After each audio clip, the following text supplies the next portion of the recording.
자, 이어서 21번부터 또 진행해 보겠습니다.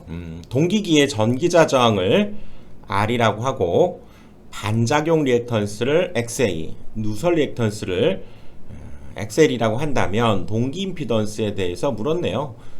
동기 임피던스의 크기를 물은 거죠. 그렇죠? 한번 가봅시다.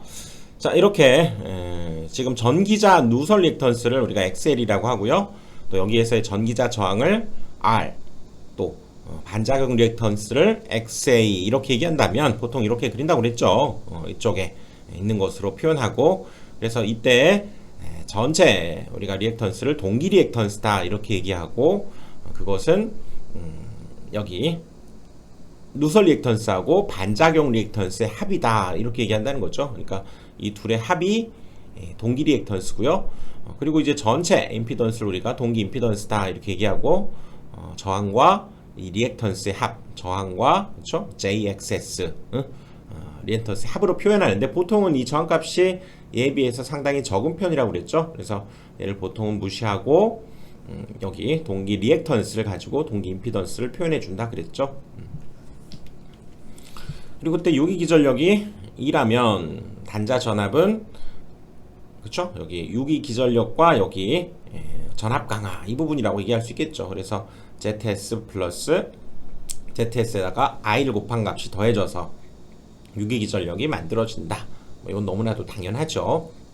여기에서의 전압 강하, 그렇죠?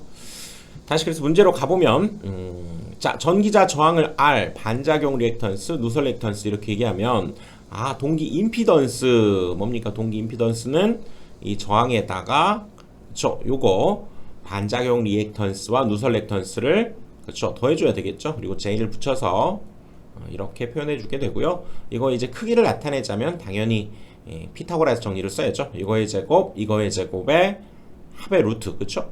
4번이 답이 되겠죠.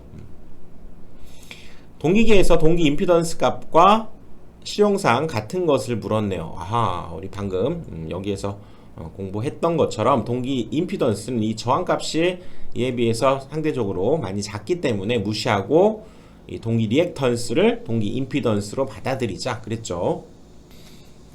그래서 동기 임피던스 값과 실용상 같은 것은 동기 리액턴스, 그렇죠? 2번을 답이라고 해줘야 되겠죠. 이것이 상대적으로 크기 때문에, 상당히 크기 때문에 얘를 무시하고 동기 임피던스는 동기 리액턴스로 받아들이자, 실용상 받아들이자 그 얘기죠. 23번 삼상 교류 발전기의 기전력에 대해서 90도 늦은 전류, 지상 전류죠. 지상 전류가 흐를 때의 전기자 반작용 기자력을 구하라 그랬죠. 자, 이거는 어떤 그림을 떠올려야 됩니까? 지금 삼상 교류 발전기, 동기 발전기에서 이렇게 자극을 하나 그리고요. 이렇게 그쵸? 자속의 방향을 그려준 뒤에 발전기라면 여기가 뭐라고요? C로 시작하죠. C 발. 그래서 CRL 이렇게 표현해야 되고, 거기에 이 크로스 하나 그리자고 그랬죠. 그러면 여기에서 얘는 회전하는 자개 모양을 이렇게 우리가 그려주면 되겠고요. 그렇죠? 그래서 여기는 이렇게 올라가고 이쪽으로 가고 이렇게 내려가는 거니까 C는 화살표 방향이 같아서 증자가 이루어지고요. L은 화살표 방향이 반대죠. 얘는 감자가 일어나고, 그리고 얘는 직축이죠. 직축. 그리고 얘는 횡축. 이렇게 된다고 그랬죠. 교차자와 작용. 이렇게 얘기하고 얘는. 그래서 여기에서 지상, 그렇죠. L부하가 지상이죠. 지상. 그리고 지상일 때는 자극축보다 90도 빠른 자극축과 일치하는 있죠. 직축이니까 자극축과 일치하는, 얘는 90도고 얘는 일측 하는 감자작용 3번을 답이라고 해야죠. 자극축과 일치하는 감자작용이 되는 거죠. 자, 24번 기기의 삼상 단락곡선이 직선이 되는 이유로 가장 알맞은 것은, 여기에서도 무브와 우리 포화곡선, 단락곡선 한번 정리를 한번 해봅시다. 지금 그렇죠? 이쪽 계자의 전류를 키워가면서, 그럼 여기 자속이 강화가 되겠죠? 그래서 계자 전류를 키워가면서 단자 전압의 변화를 한번 보니까 원칙적으로는 당연히 이 전류가 늘어나는 만큼 단자 전압도 늘어나야 되겠죠. 비례해야 되겠죠. 그치? 유기기 전력도 비례해야 되는 거죠. 여기 자속이 늘어나는 만큼. 그래서 이론적으로는 이렇게 직선적으로 증가해야 되지만 실제적으로는 그렇지 않다는 거죠. 얘가 어느 정도까지는 올라가지만 여기서부터는 꺾여가지고 포화가 된다는 거죠. 포화. 꽉 차버린다 그 얘기죠. 어느 값에 도달하면서 포화가 돼버리는 그런 현상이 이제 무부하 포화 곡선이었는데요. 그것은 이 계자 철심의 자기 포화 때문에 이런 포화 현상이 일어나게 되고요. 그때의 포화율은 그림으로 기억해야 된다고 그랬죠. 이것분의 요거라고 기억을 해야 됩니다. 이 문자를 가지고 외우면 안 되고요. 이것분의 요것을 포화율이다 이렇게 얘기한다는 거죠. 자기 포화에 의해서 얘는 직선적으로 증가하지 않고 이렇게 되죠. 하지만 자, 단락곡선 같은 경우는 얘를 이제 삼상 단락을 시킨 상황에서 여기에 지금 그쵸? 계자 전류를 역시 늘려가 보는 거죠. 그럴 때 여기에 흐르는 전류값, 이 단락 전류를 한번 구해봤더니 얘는 아까 무부하 포화 곡선과는 다르게 그냥 계속 직선적으로 간다는 거예요. 그 직선적인 이유가 뭐였습니까? 전기자 반작용 때문이다 그랬었죠. 전기자 반작용에 의해서 전류가 늘어나게 되면 그쵸? 이쪽에서 전기자 반작용이 일어나면서 자속이 감자가 되는 거죠. 자속이 줄어들게 되고 L도 줄어들고요. L이 준다는 것은 리액턴스도 줄고 동기 리액턴스 줄고 자 동기 리액턴스가 준다는 것은 뭡니까?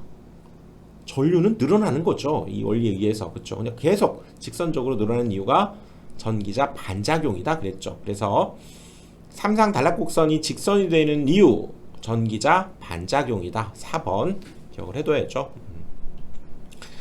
자 25번 동기발전기의 전부하 포화 곡선은 그림에서 FI를 여자 전류로 하게 되면 어떻게 되는 거죠? 하면 어느 것인가 그랬네요. 여기에서는 전부하 포화 곡선을 물었네요. 자 아까 무부하 포화 곡선은 이거였죠. 여기 직선적으로 쭉 가다가 얘가 포화되면서 이렇게 되는 것이 무부하 포화 곡선이고요. 1번은 그러니까 아니죠. 얘는 무부하 포화 곡선이고요. 뭐냐면 2번입니다. 2번이 전부하 부하를 걸었을 때 전체 부하를 걸었을 때 어느 정도까지는 그쵸 여자 전류를 이렇게 증가시켜도 전압의 변화가 없다가 부하를 걸었을 때 그쵸 그러다가 어느 순간부터 이렇게 그치 늘어나게 되는 2번 곡선이 얘가 전부하 포화 곡선입니다. 기억합시다. 알겠죠? 2번이에요. 1번은 무부하 포화 곡선. 그렇죠? 3번이 단락 곡선. 뭐 그거죠. 그치? 자, 26번 그림과 같은 동기발전기에서 무부하 포화 곡선의 포화 계수. 방금 공부한 거죠. 이거 문자로 외우면 안 돼요. 반드시 요거 분의 요거 이렇게 외우자 그랬죠. 그러니까 DC분의 CB 찾아주면 되겠네요. DC분의 CB 여기 CD라고 해두죠. 선분 CD분의 선분 BC 3번이 포화계수 해당되는 값이죠. 3번 있죠. 이렇게 3번 있죠. 3번 자 27번 동기발전기에서 무부하 전격전압일 때의 여자 전류를 IF0 전격부하 전격전압일 때의 여자 전류를 IF1 삼상 단락 전류에 대한 여자 전류를 IFS라고 한다면 전격 속도에서 단락비 자 이거 굉장히 복잡하지만 우리 이론에서 한번 살펴본 적이 있죠. 한번 봅시다. 그래서 동기발전기의 단락비를 한번 보시면요. 단락비 전격 전류분의 단락 전류 그 비율을 단락비다 그랬고요. 또 퍼센트 임피던스 분의 100 이렇게도 나타낸다고 그랬죠. 이것이 기본인데 우리 방금 공부했던 자, 이 무부하 포화 곡선과 이 단락 곡선에서 우리가 이 단락비를 한번 실험적으로 찾아보자면 자, 이 단락 곡선 먼저 보시면요. 우리 삼상 이렇게 있을 때 삼상을 단락시킨 상태에서 여기 그쵸? 계자 전류를 올려가면서 여기에다가 자속을 줘보는 거죠. 그럴 때 전격 전류가 여기가 흐를 때 그 순간은 계자 전류를 분모해 오게 하고요. 분자에는 또 이제 무부하 상태로 가자는 거죠. 여기 이렇게 있을 때 여기에 부하를 걸지 않고 역시 여기에다가 이제 계자 전류를 이렇게 증가시켜 가면서 자속을 조금씩 증가시켰을 때 여기에 전격 전압이 만들어지네. 그럴 때 필요한 계자 전류 그렇죠? 그래서 이 부분을 IF1 또 여기 단락 곡선에서 단락 전류, 즉 단락을 시켰을 때 전격 전류에 흐르게 하는 계자 전류 IF2, 그래서 IF2분의 IF1 이렇게도 단락비를 구할 수 있다 그랬죠. 그래서 여기에서 잘 보시면 무부하 전격 전압일 때의 단락 전류, 무부하일 때가 여기 분자에 와야 되고요. 그쵸? 분모에는 삼상 단락을 시켜서 전격 전류를 만들어내는 여자 전류, 요게 와야죠. 방금 공부했던 이게 와야죠. 그치? 그래서 이거 해당되는 것이 2번이 되는 거죠. 2번. 자, 28번. 삼상 동기발전기에 여자 전류가 5A, 한상의 유기전력이 440V고 삼상의 단락 전류가 20A다. 이때의 동기 임피던스를 구해봐라. 이것도 그대로 한번 그려봅시다. 우리가 삼상 동기발전기 이렇게 Y결선을 한번 그려보고요. 뭐 이렇게 여자를 지금 준다는 얘기죠. 이쪽에서 여자를 줘가지고 여기 발전이 이루어지는데 이게 지금 여자 전류가 5A 이렇게 되고요. 그럼 여기 한상의 유기기 전력이 440V 이렇게 만들어졌고요. 그럴 때 여기 단락을 시켰을 때 이때 단락 전류가 흐르는 이 전류가 20A다. 지금 그 얘기죠. 그럴 때 동기 임피던스를 구하라 그러면 사실상 여기에서 이렇게 만들어지는 이 단락을 시켰기 때문에요. 이 선로 또 이 발전기 이렇게 여기 전체에 존재하는 임피던스를 구해주면 되죠. 그래서 뭐 전압과 전류 있으니까 여기에서 임피던스는 당연히 전압을 전류로 나눠주면 되는 거죠.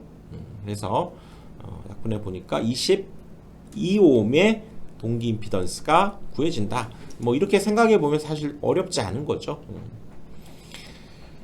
자, 9000kVA, 6000V인 삼상 교류 발전기의 퍼센트 동기 임피던스가 80%다. 이 발전기의 동기 임피던스는 몇 오음이 되는가?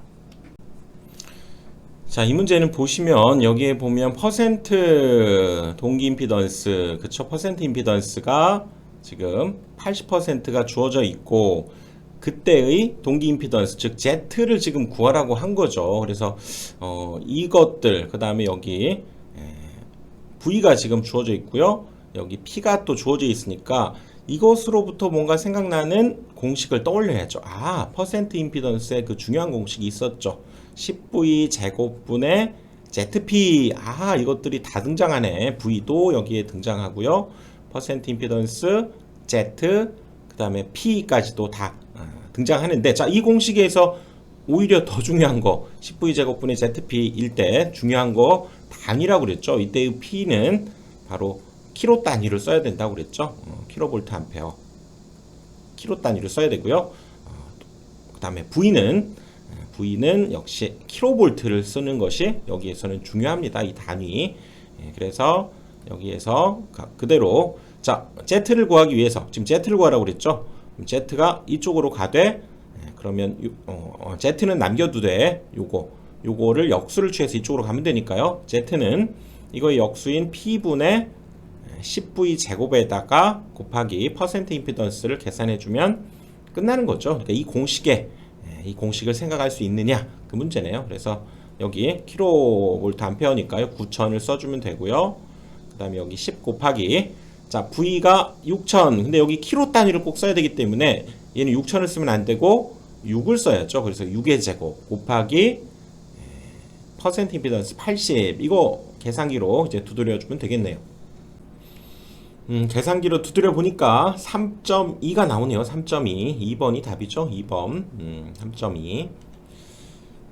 자, 30번으로 갑니다. 전격 용량이 1000kV 암페어, 전격 전압이 6000V, 극수 12, 주파수 60, 한상의 동기 임피던스가 2옴인 삼상 동기 발전기가 있다. 이 발전기의 단락비를 구하라고 그랬네요. 자, 단락비 다시 한번 정리를 해보면 얘는 전격 전류분의 그쵸? 단락 전류 이렇게 되고요. 얘는 퍼센트 임피던스 분의 100 이걸 계산해 주면 되니까 단락비 구하라고 하면 얘를 구하든 요걸 구하든. 근데 여기에서는 지금 보면 퍼센트 임피던스 구할 수 있겠네요. 그쵸? 여기 P가 주어져 있고 V 주어져 있고요.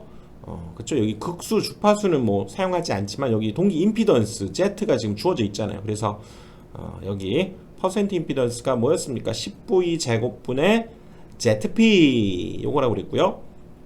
자, 100 이렇게 되는 거죠. 그렇지?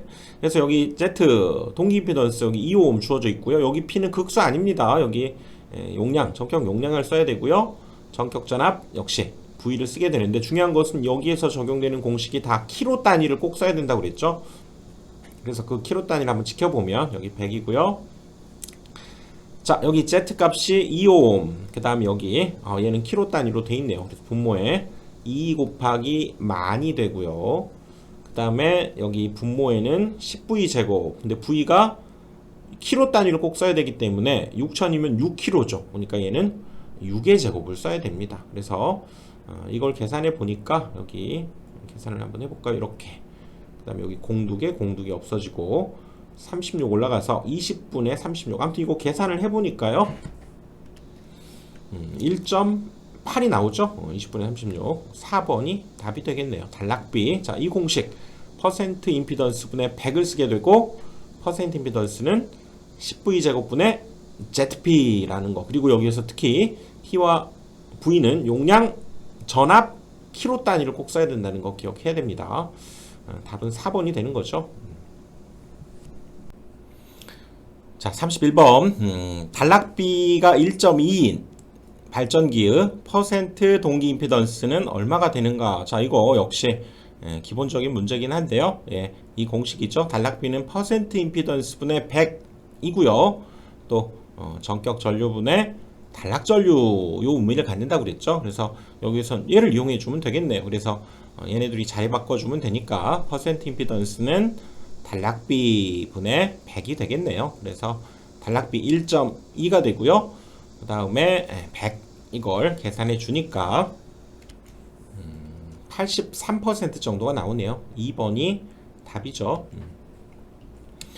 자, 단락비가 큰 동기발전기를 설명하는 말 중 틀린 것을 골라라. 자, 이론에서 했던 거 다시 한번 정리해 봅시다. 단락비가 큰 기계의 특징은 보통은 덩치가 큰 철기계, 발전기로서는 수차 발전기, 뭐 터빈 이런 것보다도 이 수차 굉장히 덩치가 크죠. 그걸 생각하자고 그랬죠. 그래서 포인트는 덩치가 크고 비싸고 성능이 다 좋다. 단락비가 큰 거는 대략 그렇게 생각하자고 그랬죠. 그래서 과부하 내량이 크다는 것은 여러 가지 부하가 많이 걸려도 그걸 견디는 힘이 크다 그 얘기죠. 그래서 기기의 치수, 크기도 증가하고요. 손실도 대신 증가하고 효율은 저하가 되겠죠. 덩치가 크다 보니까.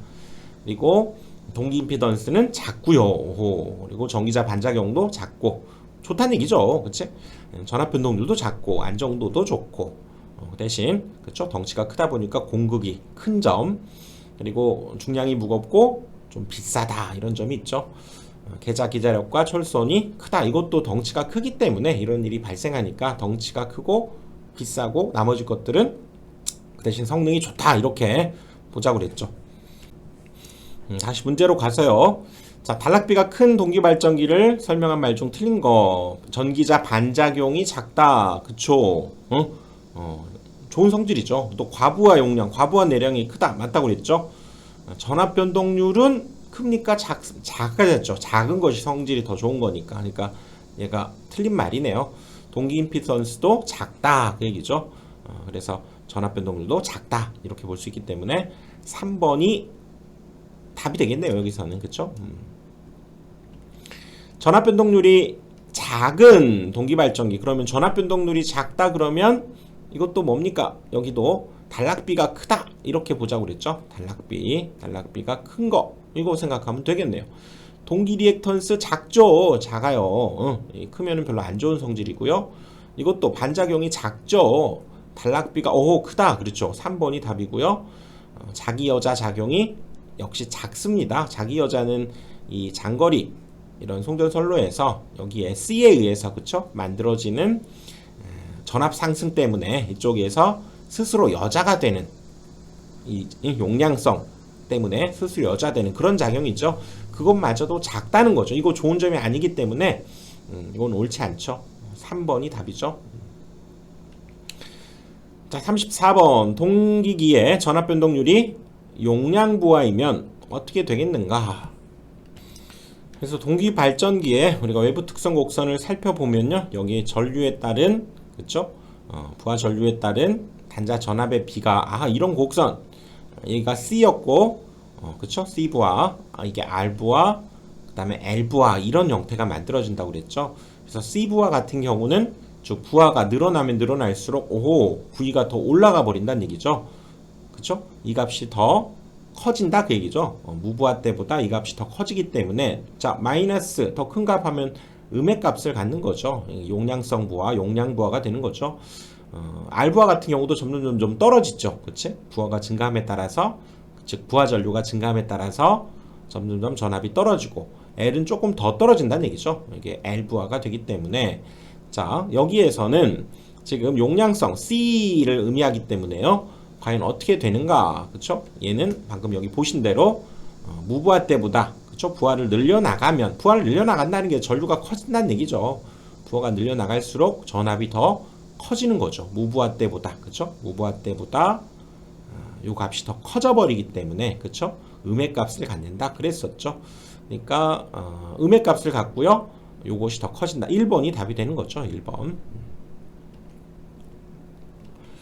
35번 동기발전기의 단락 부분에서, 단자 부분에서 단락이 일어났다고 할 때 단락 전류에 대한 설명으로 옳은 것은, 자, 같이 한번 살펴봅시다. 이 단락이 발생했을 때 처음에 2, 3사이클 동안은 이렇게 큰, 그쵸? 돌발 단락 전류가 흐르다가 2, 3사이클이 지난 뒤에는 어떤 일정한 감소되어 있는 일정한 단락 전류가 흐른다고 그랬죠. 그걸 우리가 이 부분을 돌발 단락 전류, 이 부분을 지속 또는 영구 단락 전류, 이렇게 얘기한다고 그랬죠. 그래서 이 돌발 단락 전류는 루설 리액턴스만이 전류를 제한해서 비교적 큰 단락 전류가 흐르다가 이후 전기자 반작용이 나타나서 단락 전류를 제한한다고 그랬죠. 그래서 이 부분을 우리가 전기자 누설 리액턴스가 얘를 전류를 제한했고요. 이 부분을 반작용 리액턴스, 이것이 지속 단락 전류를, 그쵸? 만들어낸다, 즉 제한한다 얘기지. 그래서 이거 어떻게 외우기로 했습니까? 누돌프 사순코는 매우 반짝이는 코 그러면 영구 생각하자고 그랬죠. 그래서 누돌 반짝코, 누설 리액턴스는 돌발 단락 전류를 제한하고요, 반작용 리액턴스가, 그쵸?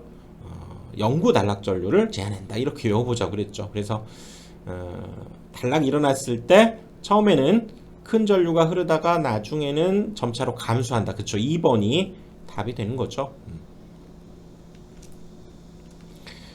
자, 36번 동기발전기의 돌발 단락 전류를, 돌발 단락 전류를 주로 제한하는 거. 누돌프 사슴코는 매우 반짝이는 코. 그래서 돌발, 누돌을 생각해야죠. 누설 리액턴스죠. 37번 비돌곡형 발전기의 단자 전압, 한 상의 단자 전압을 V, 유도기 전력을 E, 동기 리액턴스를 XS, 부하각을 델타라고 이거 공식을 물은 거죠. 우리가 한 상에서의 출력 뭐였습니까? 동기 리액턴스 분의, 그쵸? EV였죠. 거기에 사인 델타, 이 상차각, 그쵸? 부하각, 상차각, 이거였죠, 공식. 그러니까 답은 1번이 되는 거죠. 그래서 이론 강의에서 비도굴형 발전기에서 여기 동기 리액턴스, 그 다음에 EV 사인 델타, 이거 외우자고 그랬고요. 그래서 여기 사인 델타 90도일 때 사인 값이 1이니까 최대를 간다 그랬고요. 돌극형 같은 경우도 조금 복잡하긴 하지만 이거 나온다면 뭐 객관식으로 나올 수도 있기 때문에 이 꼴하고 비슷한 형태였고요.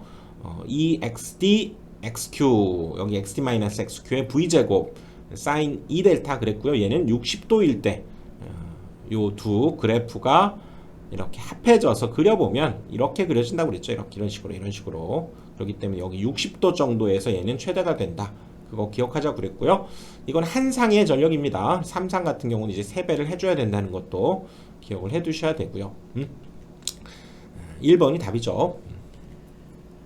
원통형 회전자, 그쵸? 이거는 터빈 뭐 이런 거죠. 즉 비돌극형이죠. 비돌극형 가진 동기발전기는 부하가 몇 도일 때 최대 출력이 나오느냐, 이거 잘 기억해야 됩니다. 이 비돌극형, 비철극기 같은 경우가 요거였죠. 방금 공부했었던 요거의 EV 사인 델타였죠. 이게 원통형입니다. 즉 비돌극형입니다. 그래서 여기가 90도일 때 얘가 최대값을 가지니까 90도를 답이라고 해줘야죠. 39번 삼상 동기발전기를 병렬 운전할 경우 생각하지 않아도 되는 경우. 자, 이론에서 했었던 거 간단히 정리해 봅시다. 그래서 병렬 운전 조건, 동기발전기의 병렬 운전 조건은 어떻게 외우기로 했습니까? 크주 위파상 이렇게 외우자고 그랬죠. 크주 위파상. 그리고 이것이 맞지 않을 때 생기는 것이 뭐였습니까? 무진유무 기억하자고 그랬죠. 리무진이 없냐 그래서 무진유무 이렇게 기억을 하자고 그랬죠. 그래서 이 병렬 운전 조건, 맞아야 될 조건 중에는 이렇게 외우는 것이 좋지만 사실 이 속에 들어있다고 그랬죠. 크기, 주파수, 위상, 그쵸? 파형 이런 것들이 같아야 된다 그 얘기지. 그리고 당연히 상회전 방향도 같아야 되는 거죠. 삼상일 경우에. 그래서 이 순서대로 무진유무, 무효순환전류, 무효횡류. 주파수가 다르면 진동이 발생하는 거죠. 위상이 같지 않으면 얘는 유효순환전류, 즉 같게 하기 위한 동기화 전류가 흐르게 된다는 얘기죠. 그리고 파형이 일치하지 않을 때 역시 무효순환전류인 고조파가 발생하게 되고요. 뭐 이런 관계가 있었죠. 그치? 네, 그래서 여기에서 생각하지 않아도 되는 거, 크주 위파상 파형이 같고요. 회전수가 같다는 것은 요거는 상관없죠. 크기, 발생 전압이 같고 파형 같고 상회전 방향이 같고 회전수는 다를 수 있습니다. 그쵸? 다르고 주파수가 나중에 같아지면 되는 거죠. 그래서 여러가지 우리가 2극기, 4극기 이런 거에 따라서 회전수가 달라져도 괜찮기 때문에 꼭 회전수가 같아야 되는 거 아닙니다. 40번 병렬 운전을 하고 있는 삼상 동기발전기에 동기화 전류가 흐른다. 뭡니까? 동기화, 동기, 기간을 맞추려고 이렇게 위상이 다르기 때문에 만들어지는구나. 위상이 달라지면 그걸 맞추기 위해서 동기화 전류가 흐른다 그 얘기죠. 그래서 우리가 어떻게 외우기로 했습니까? 크주 위파상 그랬죠. 크주 위파상. 그래서 무진 유무 그랬었죠. 그래서 위상이 다르면 유효 순환 전류, 동기화 전류가 흐른다고 그랬죠. 그럴 때 어떤 때 이런 위상이 그러면 달라지냐? 부하가 증가할 때, 여자 전류가 변화할 때, 부하가 감소할 때 이런 것들은 위상과는 상관이 없고요. 위상이 달라질 때는 원동기의 출력이 변화할 때, 그렇죠? 얘가 출렁거리면서 위상이 달라지게 되죠. 기억합시다. 위상이 다를 때 원동기의 출력이 변화할 때 위상이 달라지게 됩니다. 그때 동기화 전류가 발생하죠. 41번 동기발전기의 병렬 운전 중에서 기전력의 파형이 다르면, 자 계속 외워봅시다. 주 위파상 그쵸? 그리고 무진유무 이렇게 외우자고 그랬죠. 리무진이 있어 없어? 무진유무 무진유무. 그래서 파형이 다를 때는 그렇죠. 파형 고조파 무효횡류가 생긴다. 2번이 답이 되는 거죠. 42번 동기발전기의 병렬 운전 중에서 위상차 역시 계속 반복되면서 해봅시다. 크주 위파상 크주 위파상 그리고 무진유무 무진유무 이렇게 된다고 그랬죠. 그래서 위상차 유효 횡류가 흐른다. 그렇죠? 딱 나오잖아요. 그치?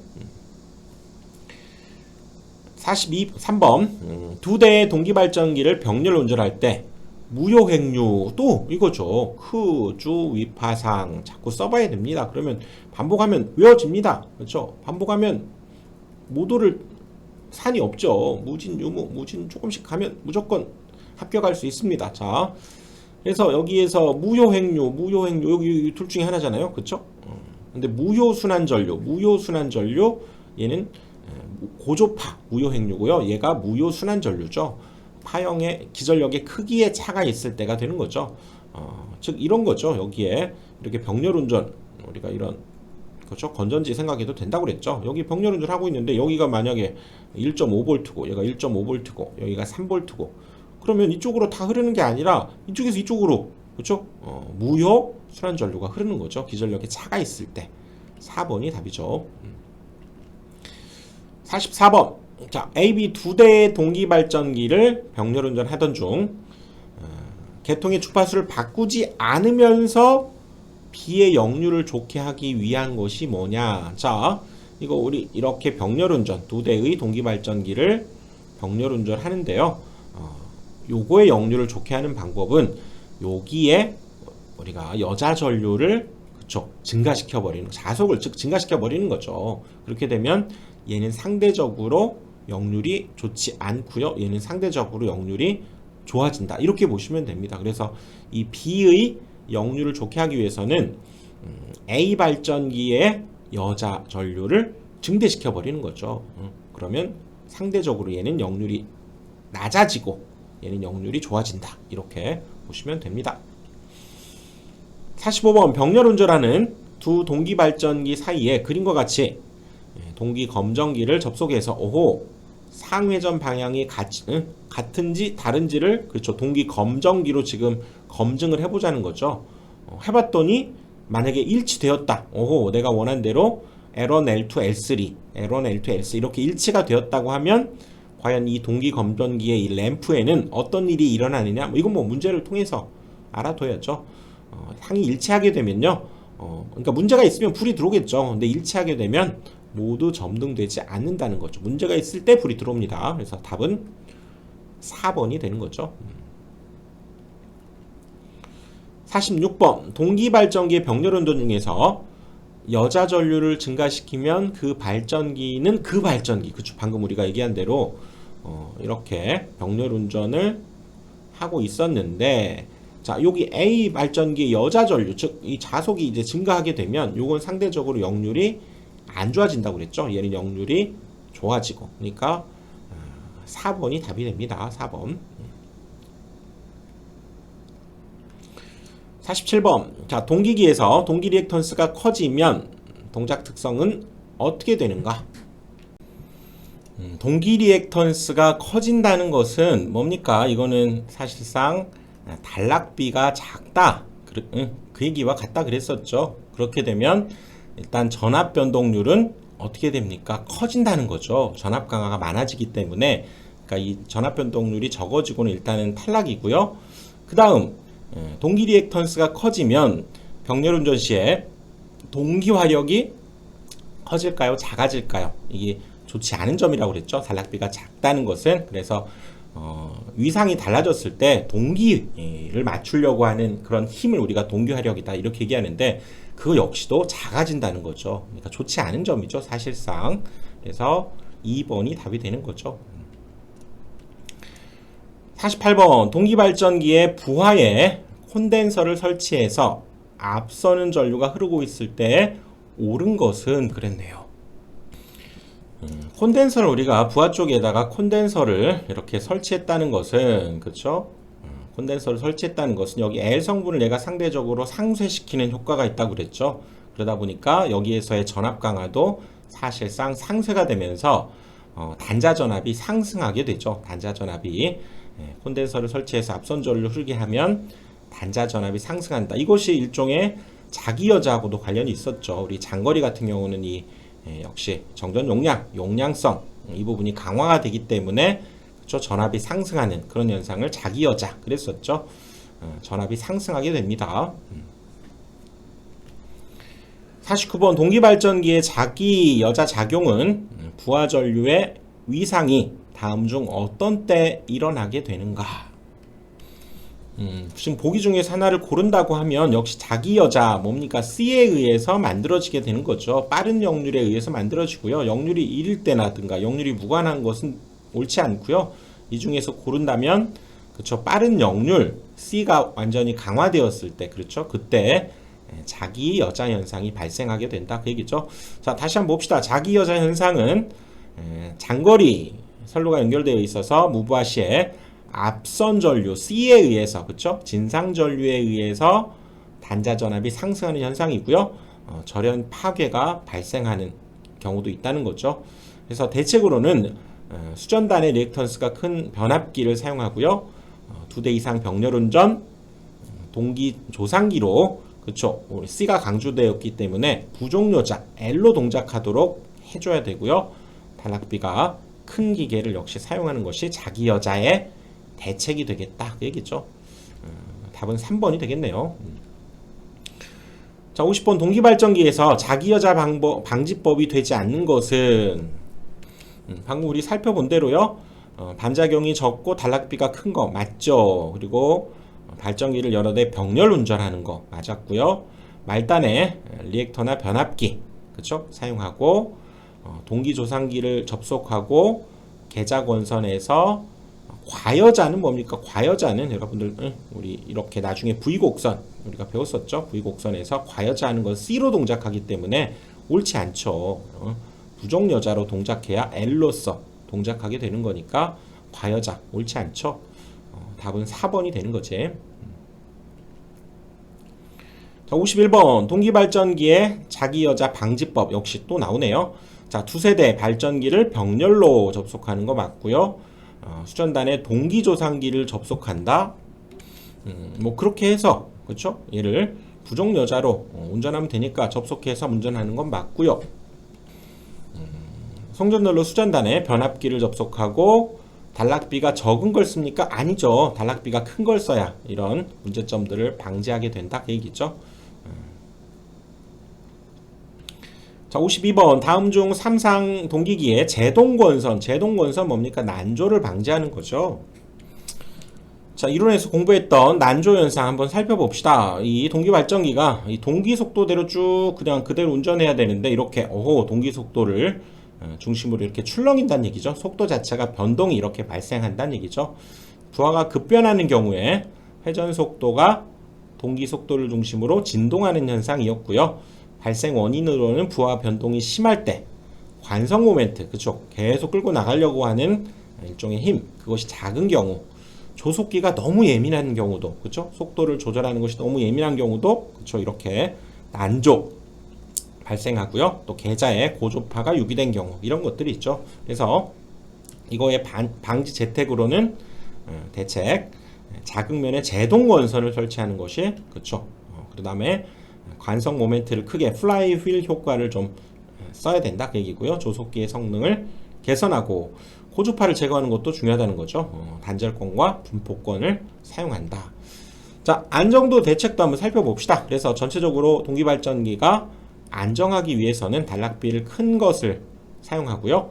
또 동기 리액턴스는 작게 하고 관성 모멘트 크게 해주고요. 플라이휠 효과, 조속기 동작을 신속하게 하고 소극 여자 방식을 쓰도록 하자 그 얘기죠.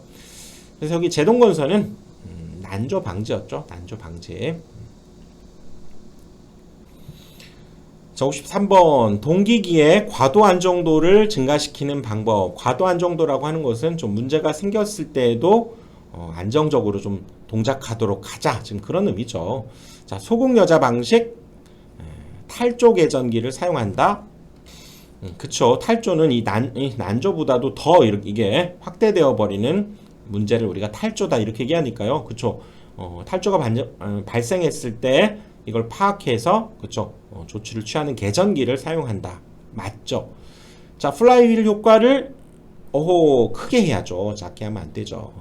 관성 모멘트 크게 해줘야 되죠. 자, 동기화 리액턴스는 작게 한다. 다시 한번 안정도 향상 대책, 단락비 크게. 동기 리액턴스는 작게 하고요.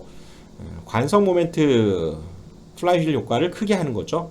조속기 신속 동작, 소극 여자 방식 기억을 해둬야 됩니다. 답은 3번이 되죠. 자, 이번 강의는 여기까지 하고요. 다음 강의에서 또 이어가 보도록 하겠습니다.